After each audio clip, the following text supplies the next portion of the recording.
Salut à tous, salut à toutes, je suis le docteur Jérôme Marty, je suis médecin généraliste en secteur 1, je n'ai aucun conflit d'intérêt et je interviens ce soir pour discuter avec vous de ce rapport qu'a sorti la Fédération hospitalière de France sur les difficultés d'accès aux soins, les délais d'obtention de rendez-vous qui vont en augmentant, rendez-vous pour des spécialistes qui peuvent s'allonger jusqu'à plusieurs mois et rendez-vous avec les spécialistes en médecine générale qui sont passés de 7 à 14 jours en moyenne, n'allant qu'en augmentant et partout sur tous les territoires, hormis peut-être en Île-de-France. Alors, la Fédération hospitalière de France, c'est pas des médecins, hein, c'est des directeurs d'hôpitaux, c'est ces mêmes directeurs qui ont laissé un peu s'effondrer l'hôpital public. Donc, ça leur donne pas quand même une capacité d'analyse super forte, surtout sur la médecine libérale qu'ils ne connaissent absolument pas. Mais peu importe, leurs chiffres on peut pas les nier, ils sont vrais. Ils sont la conséquence des politiques sanitaires successives. Je m'en suis ouvert à plusieurs reprises dans différentes vidéos.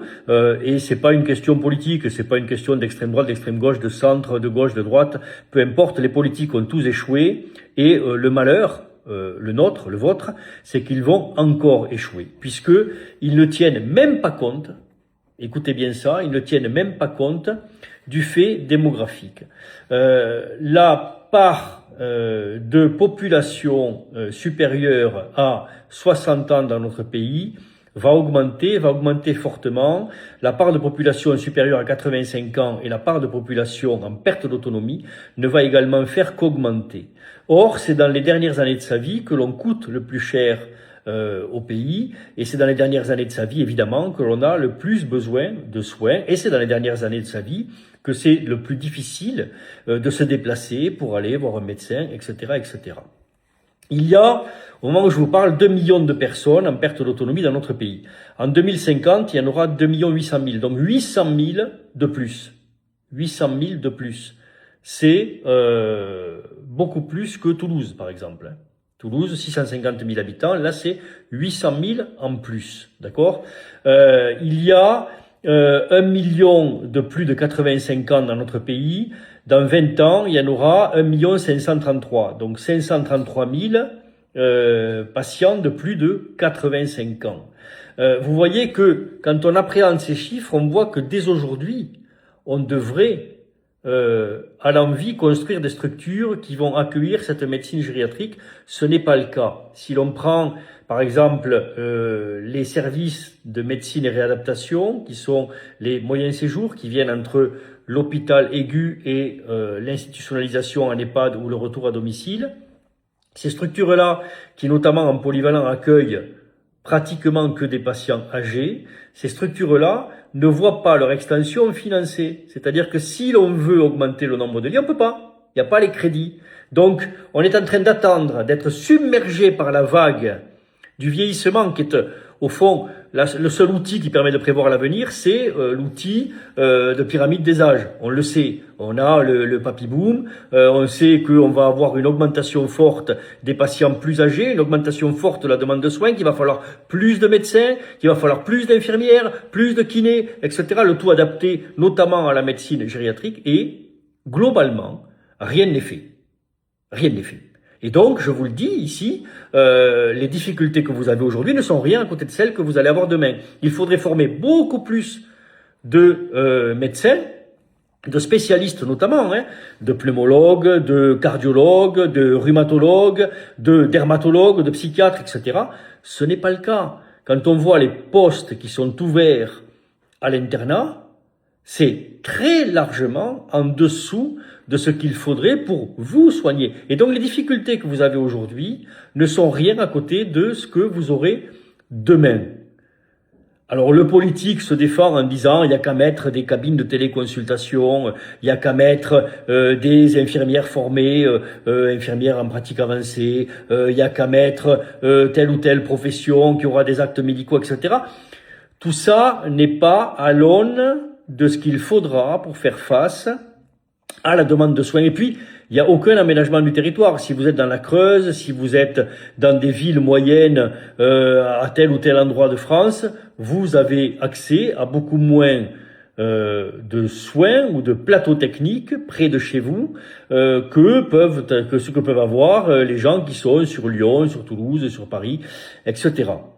Pour autant, si vous prenez Toulouse, où vous avez en deuxième ou troisième position de France le nombre de structures hospitalières, on a beaucoup de cliniques, beaucoup d'hôpitaux, il y a quand même des difficultés pour les Toulousains pour accéder aux soins, avec là aussi des délais de rendez-vous qui s'allongent. Pourquoi? Parce que la population augmente, la population vieillit, la demande de soins ne fait qu'augmenter et proportionnellement, le nombre de médecins pouvant absorber cette demande n'augmente lui pas assez.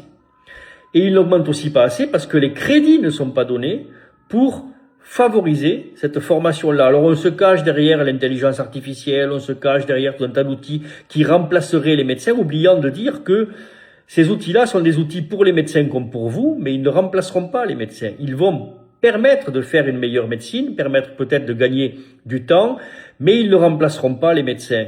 En tout cas, pas encore. Et donc, il faut des médecins. Et surtout, il faut aussi un aménagement du territoire. Il n'est pas normal que il y ait une France aussi dans une espèce de dentelle où les points resserrés correspondent à les villes avec une force centripète qui regroupe tous les moyens aux mêmes endroits et qui oublie complètement nos campagnes. Et ça, c'est absolument désespérant. Et aucun homme politique, encore une fois, ne prend la mesure de cela. Il y a des déserts d'imagerie, des difficultés pour avoir des IRM, des scanners, des PET scans, etc. Il y a des déserts de biologie.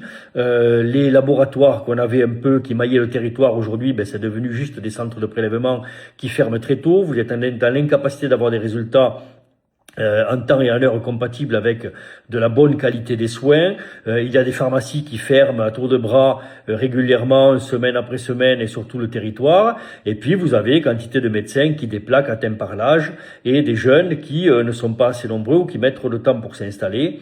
Et le problème ne fait que s'aggraver. Et si vous rajoutez à ça ce que je vous disais au début de cette vidéo, c'est-à-dire cette vague de vieillissement qui nous arrive, avec cette vague de perte d'autonomie qui nous arrive, et donc ces besoins de soins qu'il va y avoir sur tout le territoire, des besoins de soins, des besoins en aidant, des besoins en médico-social, et une France qui, de l'extrême droite à l'extrême gauche, se bande les yeux et ne veut pas voir cette vérité qui est celle de « il va falloir des soignants, il va falloir des aidants, etc. » Et donc, il faut dès aujourd'hui financer les structures, dès aujourd'hui avoir de vraies politiques de santé et non pas du rapetassage comme ce que fait le gouvernement actuellement avec France Santé. Vous savez, France Santé, c'est ce système où on va mettre sur un mur une label France Santé. Vous avez une maison de santé pluridisciplinaire, il n'y a qu'un médecin dedans.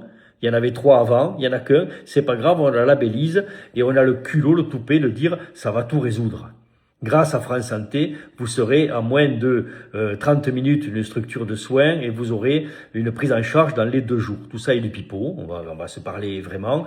Tout ça est du pipeau, tout ça ne prend pas la mesure de la réalité. Et si la demande de soins explosive en lien avec la perte d'autonomie et le vieillissement est une guerre, je vous le dis ici, cette guerre, malheureusement, nous allons la perdre. Parce que quand vous avez une guerre ou un risque de guerre face à vous, vous vous armez. Vous libérez non pas des projets, mais des financements. Vous vous armez en préparation de la guerre qui arrive. Et bien là, cette guerre qui arrive, qui est celle de l'explosion de la demande de soins, eh bien nous ne nous armons pas, ou plutôt nous nous armons mais avec des moussegues. Vous savez, ces petites frondes qu'on faisait avec les élastiques et les petits morceaux de carton quand on était gamin, quoi. C'est ça la politique de santé des gouvernements successifs.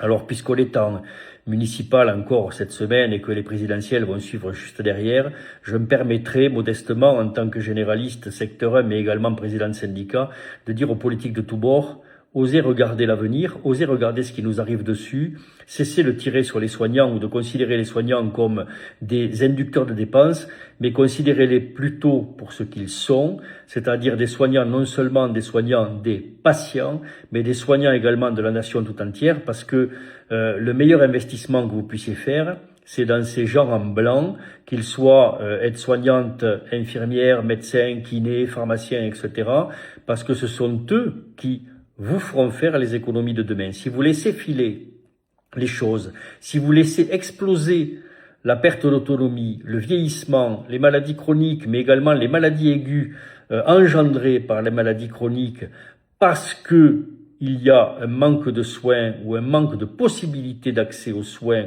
partout sur le territoire, alors vous aurez une dépense qui explosera et vous vous exposerez à des problèmes beaucoup plus importants que ceux qu'il y a aujourd'hui, et malheureusement, ce sont les patients qui en paieront les conséquences. C'était mon conseil du jour. Désolé de vous avoir un peu pété le moral, mais il fallait que l'on s'en parle. Salut à tous.